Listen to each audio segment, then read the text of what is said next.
Okay, so these are the pears that I had from the other day, and I'm just gonna put them into my NutriBullet RX and puree them super fine.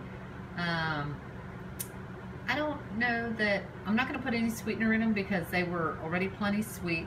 Might put just a little touch of cinnamon in it and just leave it like that, because with the kids I try not to put any, too much flavor in it. Just leave it pretty much like it is. Straining off any juice that might have settled down to the bottom while sitting in the refrigerator overnight. As you see, there still is a little bit of juice in there, so we want to get as much liquid out as we can since we're going to dehydrate it.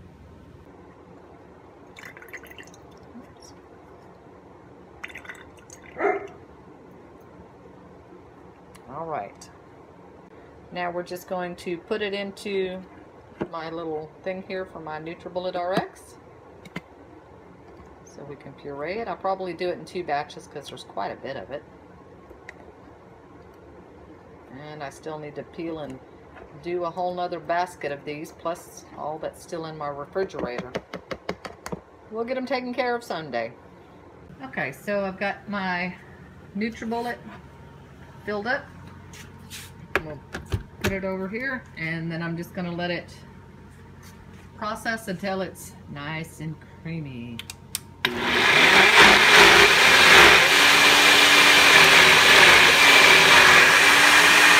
Well, now that I tasted it, I'm not going to add even cinnamon to it. They're good just like they are. And I'm going to go ahead and I'm going to do, I think I have 9 trays. I bought a couple of more of my Excalibur tray liners, so I've got some extras now. I used to not have enough for all my trays, so now I do. So I'm going to go ahead and I'm going to do a full dehydrator's worth, and if I have leftover, I'm just going to jar that up. It's just plain pear sauce. I'm not going to turn it into pear butter or anything, just pear sauce. It's good for quick desserts and stuff, and we like to just eat it just plain, so that's what we're going to do. Okay, so here we go. We've got it. This is what it looks like, and it's a real pretty color. Whoops, I'm sorry. I didn't even have it on there.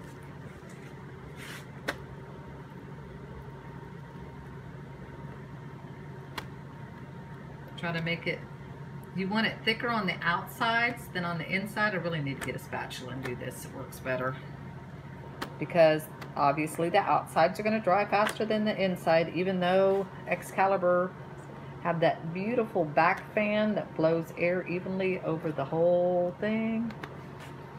Yes, I am a little partial, I guess you'd say, to Excalibur, because I've had so much experience with it, and compared to having had other dehydrators, this is definitely my favorite.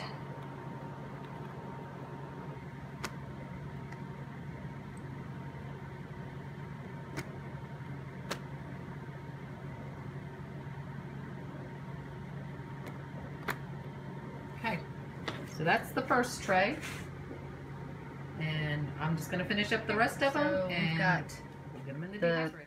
All the trays in the dehydrator, and it's fruit, so we're going to dehydrate it at 135, and I'm guessing it's probably going to take 3 to 4 hours, could be a little bit longer, simply because we have what do you call it, it's a lot of humidity in the air today. Sorry. Alright, I'll come back in a couple of hours and check the progress. Okay, here we go. This has been about 2 hours. I'm checking the trays, and you can see where they're getting done on the edges, but they still have a definite ways to go. They're getting tacky to the touch, especially like, see, that's really dry there. Some thinner spots, so yep, definitely a couple more hours at the minimum. Oh my, sheets is flapping back there. Ah, there it is, that one. I'll move that. Kept hearing it flapping and I couldn't figure out what it was. Oops, sorry. Okay, it's time to check the fruit roll-ups. Let's see. Just take that out. It's pretty dry on top. So, let's see. We can peel one off here. I don't think I can do it one-handed. Usually I peel them off and flip them over just to make sure they're dry. So let me see if I can do that. It is definitely dry. So I was just peeling it right off, and it's dry on both sides. So they're done. Well, I found this one, and if you see right here in the center, not quite done. So I'll leave that one in for just a little bit longer. The rest of it's dry. Normally I would take it off and flip it, but since it's wet enough that it's stuck like that, I'm going to leave it. And here was one that's pretty dry, but it had a spot right here that was just a little tacky still. So I took it off of the Pear Flex and I just put it onto the net sheeting itself, and we'll let it go for a few minutes when I stick the other one back in. Okay, so I found two that were not ready to take off the Pear Flex yet because they were still tacky. Here and here. And then two that were just had one spot that was still a little mushy in the very back. So those will only take a few more minutes probably.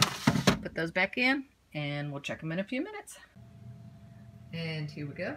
Start to finish was 7 hours for the last one. This last one took a little bit longer than all the rest of them because it was a little thicker in the center. But from the time I started put them in the pressure cooker to pureeing them to drying them was a total of 7 hours up to the very last one.